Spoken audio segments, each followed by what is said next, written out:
Hello everyone, শিক্ষাকুন YouTube চ্যানেলের পক্ষ থেকে আরও একটি নতুন ভিডিওতে সকলকে স্বাগত জানাই। আজকে আমাদের আলোচ্য বিষয় শিক্ষার সংজ্ঞা। এর আগের দিন শিক্ষার ধারণা সম্পর্কে কিছু আলোচনা হয়েছিল, যেটা তোমরা আগের ভিডিওতে পেয়ে যাবে। শিক্ষা হলো একটি জীবনব্যাপী প্রক্রিয়া, কারণ জন্মের পর থেকে মৃত্যুর আগ পর্যন্ত প্রতিটি মুহূর্তে আমরা বিভিন্ন ক্ষেত্র থেকে বিভিন্ন বিষয়বস্তু সম্পর্কে জ্ঞান অর্জন করে থাকি। এটাই শিক্ষা। সাধারণত শিক্ষা হলো একটি পরিবর্তনশীল ও ক্রম উন্নয়নশীল প্রক্রিয়া, যেখানে পরিবেশের সঙ্গে শিশুদের মানিয়ে চলতে শেখানো হয়। তাই শিক্ষার সংজ্ঞায় বলা রয়েছে, শিক্ষা হলো ব্যক্তি বা শিশুর মনের পরিপূর্ণ বিকাশের প্রক্রিয়া, যা তাকে পরম নৈতিক ও বৌদ্ধিক মূল্যবোধ সম্পর্কে বিকাশে সাহায্য করে থাকে। বিভিন্ন যুগে নানা দার্শনিক, শিক্ষাবিদ ও চিন্তাবিদরা শিক্ষার সংজ্ঞা বিভিন্নভাবে দিয়েছেন। এখানে প্রত্যেকেই নিজেদের মতো মতামত ব্যক্ত করেছেন বা সংজ্ঞা দিয়েছেন। এ প্রসঙ্গে ভারতের প্রাচীন, মধ্য ও আধুনিক যুগে শিক্ষার সংজ্ঞা প্রসঙ্গে যেমন বিভিন্ন পার্থক্য লক্ষ্য করা যায়, তেমনি ভারতীয় ও পাশ্চাত্য শিক্ষাবিদদের মধ্যেও শিক্ষার সংজ্ঞা প্রসঙ্গে মতপার্থক্য বা বিভিন্নতা লক্ষ্য করা যায়। শিক্ষা সম্পর্কে বিভিন্ন ধারণা। এবার আমাদের আলোচ্য বিষয় হবে শিক্ষা সম্পর্কে ভারতীয় এবং পাশ্চাত্য বা ভারতীয় প্রাচীন যে মতামত ছিল সেগুলো কি কি। শিক্ষা সম্পর্কে প্রাচীন ভারতীয়দের সংজ্ঞা। ঋগ্বেদ। ঋগ্বেদে কি বলা রয়েছে? ঋগ্বেদে বলা রয়েছে, শিক্ষা হলো এমন কিছু যা শিশু বা ব্যক্তিকে আত্মনির্ভরশীল ও স্বার্থশূন্য করে গড়ে তোলে। অর্থাৎ শিক্ষা হবে এমন একটি বিষয় যার মাধ্যমে শিক্ষার্থী বা প্রতিটি শিশু আত্মনির্ভরশীল এবং স্বার্থশূন্য মনোভাবাপন্ন হয়ে উঠবে। উপনিষদ। উপনিষদে রয়েছে সা বিদ্যা যা বিমুক্তয়ে, অর্থাৎ সেটাই হলো বিদ্যা যা মুক্ত করে বা বন্ধন মোচন করে। তারপরে ভগবদ গীতা। ভগবদ গীতায় উল্লেখিত রয়েছে যে জ্ঞানের চেয়ে পবিত্র জিনিস আর কিছু হতে পারে না। সত্যি, জ্ঞান হলো এমন একটি বিষয় যার চেয়ে পবিত্র আর কিছু নয়। আমরা বলি গঙ্গার জল পবিত্র, গঙ্গার জলের চেয়েও জ্ঞান হলো বেশি পবিত্র। দার্শনিক গুরু শঙ্করাচার্য, তিনি কি বলেছেন? আত্মজ্ঞান উপলব্ধির উপায়ই হলো শিক্ষা। আত্মজ্ঞান উপলব্ধি মানে নিজেকে জানা বা আত্মা সম্পর্কে জ্ঞান লাভ করাই হলো শিক্ষা। চাণক্য প্রাচীন ভারতের একজন দূরদৃষ্টি সম্পন্ন সুব্যক্তিত্ব, যিনি শিক্ষা প্রসঙ্গে বলেছিলেন, শিক্ষা হলো শিশুকে দেশ বা জাতিকে ভালোবাসার প্রশিক্ষণ দেওয়ার কৌশল। অর্থাৎ দেশ ও সমাজকে ভালোবাসার যে প্রশিক্ষণ বা শেখানো, তাই হলো শিক্ষা। আরেকজন প্রাচীন মহাপুরুষ কনাথ বলেছেন, শিক্ষা হলো এমন একটি প্রক্রিয়া যা ব্যক্তি বা শিশুর আত্মতৃপ্তি ঘটায়।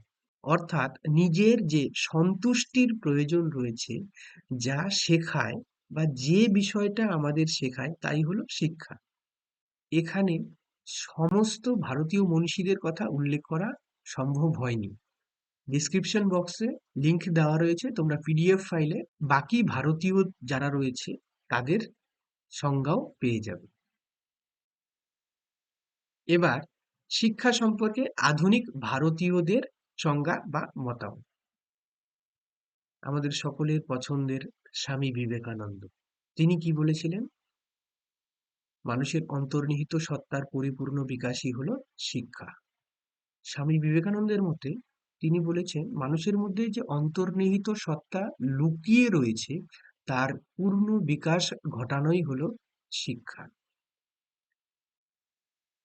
জাতির জনক গান্ধীজি, গান্ধীজির একটি ভ্যালুয়েবল ফটো দিয়েছি এখানে, যা সবার কাছেই পাওয়া যায়। তিনি কি বলেছেন? ব্যক্তির দেহ, মন ও আত্মার সুষম বিকাশই হলো শিক্ষা। অর্থাৎ দেহ, মন এবং আত্মা এর পরিপূর্ণ বিকাশ যখন ঘটবে, সেটাই হলো শিক্ষা, বা যার মাধ্যমে দেহ, মন ও আত্মার সুষম বিকাশ ঘটে, সেটাই শিক্ষা। বিশ্বকবি রবীন্দ্রনাথ ঠাকুর, তার ভাষায় শিক্ষার অর্থ শুধু তথ্য পরিবেশনই নয়, ব্যক্তিসত্তার সঙ্গে বিশ্বসত্তার সঙ্গতি বিধান ও ব্যক্তি জীবনে তার সুসামঞ্জস্য প্রয়োগই হলো শিক্ষা।